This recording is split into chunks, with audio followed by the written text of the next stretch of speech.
Let's talk about how the conservative media isn't dealing fairly with the 99%.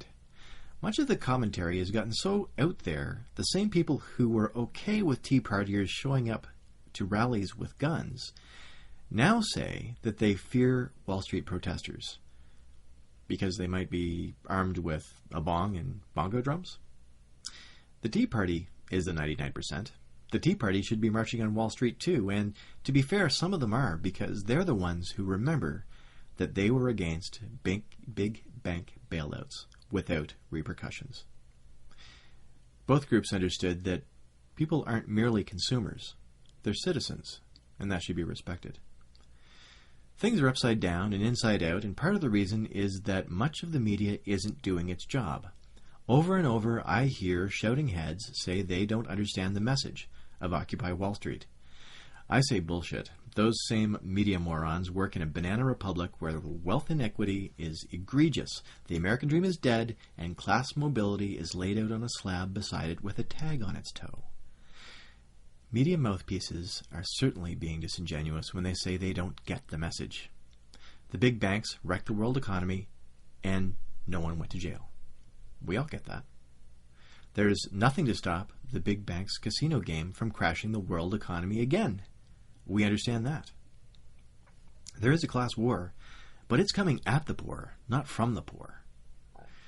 Occupy Wall Street doesn't have a single easy message. They have many messages because there are so many problems to fix. Predatory mortgages, foreclosures without paperwork, jobs shipped overseas, vote denial. Katrina moved into New Orleans years ago, and that bitch never left.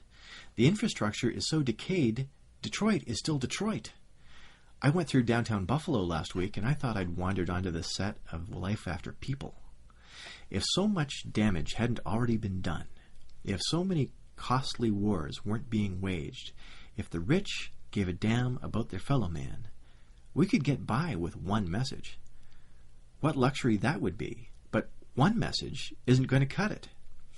Look, Richie Rich guy Warren Buffett tells everyone he and his super rich friends should pay more taxes, and conservative media turned on him in a second.